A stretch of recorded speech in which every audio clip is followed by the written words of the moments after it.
Hello and welcome to Good News Africa. It's a segment that is set aside to present everything good in the news to you, of course, the viewers across the continent and across the world, spotlighting persons, organizations, or people who are doing remarkable, commendable, inspiring, and breathtaking things in their communities or for humanity.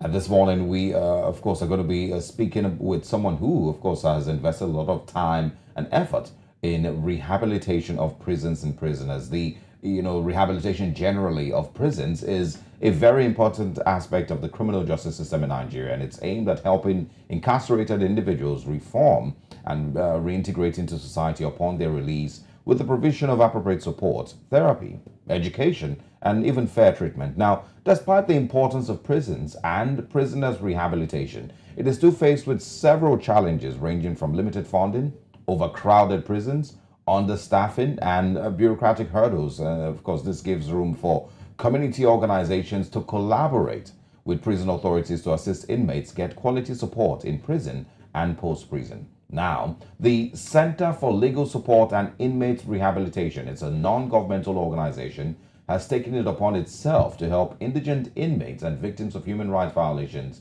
to get justice. This morning, we are joined by Aladesanmi Joke, who's the Executive Director, Center for Legal Support and Inmate Rehabilitation.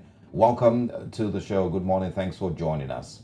Good morning. Thank you so much for having me. It's such a pleasure. Absolutely. Many people would argue that the whole of Nigeria's prison system has zero rehabilitation, in it. It's really just a place that locks people up for a couple of years and releases them, back into society, well, if they're lucky. But it has zero rehabilitation, and that's why, NGOs like yours are born. Can we, get you to speak on that first? All right, thank you very much. I think I would start by saying that I wouldn't say the prison has zero rehabilitation measures or zero attempts to rehabilitating its residents. I wouldn't say that. Rather, I would say that there is need for intense improvements in the measures that are already put in place. Because the truth remains that even as civil society organization, we're actually just building on what the Nigerian Correctional Service Act provides. We are building on what the facility itself has put on ground. But we're talking about building on it and then making those things effective and available to the incarcerated persons. So I'm not going to say that there is no attempt at all on the part of the government. I would say they've made some significant improvements, especially in the past few years. But of course, when you're talking about a community that has over 70,000 persons, there is still a lot that needs to be done. All right. There are people who, of course, believe that everyone deserves a second chance, but there are people who do not believe that everyone deserves this. What made you pick interest in helping these inmates get a second chance at life? All right, thank you. So I will just quickly run you through how I started and why we're here today. So I'm a criminal defense lawyer. I've had the opportunity of representing quite a whole lot of accused persons. I would say over 100 to 150. And during the course of my work, I was really so passionate about bringing them out, representing them and then giving them justice, bringing them out of the prisons. And then I discovered something along that period that those we are bringing out are eventually going back in. And aside that, you have the call, most of the time, these people reach out to us and they are calling to tell us about some of the challenges they have, to tell us about, oh, they don't have a place to go, their family doesn't want to accept them, their family doesn't want to take them, they don't have work, they don't have food, some we even call begging for food. And then I started asking myself a question: why are we so much focused on legal support without even considering or thinking about re-entry support? Why are we not talking about rehabilitation? And I started looking at it from the point of, incarceration has a way of breaking one's life. And looking at the statistics of the correctional facility, like I said earlier, over 70,000 people, and we have 70% of that population awaiting trial. So what that simply means is that we have a large number of people whose life has been interrupted as a result of incarceration, and they are kept in prison. If they are eventually discharged and acquitted, they come back to face the consequences of incarceration. So let me break that down a bit. So what I mean is this: when you have a fashion designer who has a machine and is struggling to make ends meet, you know, and along the line, has an, you know, there's conflict with the law, and then he was remanded and he remained in the prison for 5 years. By the time this person comes back, he has no machine anymore, he has no store anymore, he has, maybe can't even connect with his family members. So now the effect is much more. We've succeeded in bringing this person out, quote and unquote, but the consequences, the challenges of that incarceration, whether discharged and acquitted or whether he was eventually convicted, the challenges of incarceration still has to deal with that particular challenges. And that was one of the reasons why I started picking interest, that there is need for us to look beyond legal support. There is need for us to look beyond, oh, we are representing them in court, to empowering them, to making them know that, okay, see, you're going to be out eventually, because statistics already shows that over 95% of incarcerated persons return to the society, whether we like it or not, because the prison does not have the power to hold them one single minute when they're supposed to be out of the prison. So what that means is they come back to the community, and most times they come back without nothing to go back to. They come back not well rehabilitated. They come back not empowered. Some of them have even forgotten their skills. And that's actually what brought about my organization. What we're saying, we are going to be empowering incarcerated persons, and we're going to be providing reentry support. All right, talk about what you do for them, you know, when they're out. There's a lot of them that, you know, eventually leave prison and basically feel, like you've said, you know, there's nothing more for, you know, for them to do. I've heard stories of people who commit suicide, you know, after prison time, because, you know, they find it really, really difficult to get reintegrated. So what are some of the things that you're able to do for them when they, you know, are released? All right, thank you. So we for my organization, we start the work from the prison. And like I said earlier, we start by empowering them. So one of the things we do, that's which is like one of the main focus of our work, is actually education. And we started that because we saw that there was a whole lot of these people who are willing actually to, you know, to bridge that time, the time they are spending in the correctional facility, you know, to spend it effectively. And aside that, I would run you through a particular story of that particular time. I was representing a defendant who was facing a murder charge. And I was in court one day to handle his matter, and he told me, oh, please don't choose this particular date. I have exams. And I'm like, oh, really, you guys write exam in prison? And he said, yes, we write exam. We write GC, we write JAMB, and all of that. And I was really interested. So I kept asking more questions, and I was shocked. In short, my heart was really so broken when I started hearing his story. He told me how difficult it was for them to read. He told me how difficult it was for them to even get books to read. You know, so they don't have access to quality education. They don't have access to quality teachers. They don't have access to books. They don't have access to writing materials. And I'm asking them, so how do you do it? He said, for the few of them that has the book, they have to pay. So for me to borrow a book from another inmate, I have to pay 200 naira or more than that for me to get a book. And then the question is, why would somebody whose situation is already almost hopeless get more frustrated because they want to improve on themselves? Why would they want to, why should it be hard? And for us as an organization, we just really believe that if, no matter the charge that is posed against a person, if you get to a point where you're telling yourself, I think I want to go back to school, I think I want to have some qualification while I'm here, as in, it's a point of change. And at that point, the person really needs to be encouraged. And for that individual, he actually told us then that that was the fourth time of him writing GCE, which is one of the things that influenced our prison educational program. So what we started doing is teaching them while they're in prison, you know, preparing them for exams, enrolling them for exams, making books available. So we have a mobile library that goes around all of the correctional facility. That way you are empowering them. And to share the good news with the world, this same person was graduated last week with BSc in criminology. And I was speaking with him yesterday, and I could see the hope.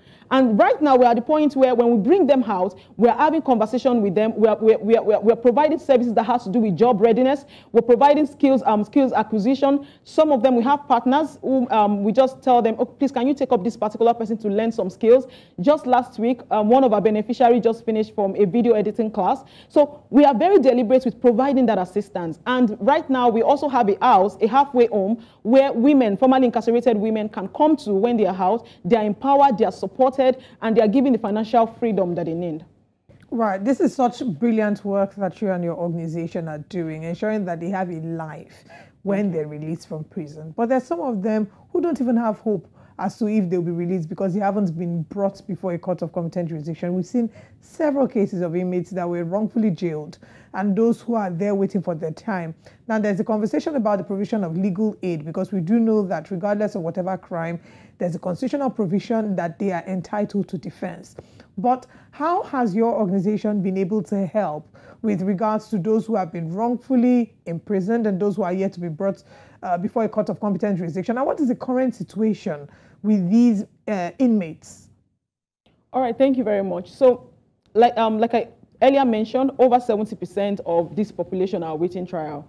And our organization works in two arms, just the way the name is, implies. So you have Center for Legal Support and Inmate Rehabilitation. Before we can even talk about anything, we know that their freedom is very paramount to them. We know that they really want to reunite with their family. We know that they really want to reunite with their life. So, of course, we are very deliberate when it comes to providing legal assistance to incarcerated persons. That's where we started from. We started from providing assistance, and we are still on it because the truth remains that for a facility that has a capacity of 800 persons to be holding 2,500 persons, that's crazy.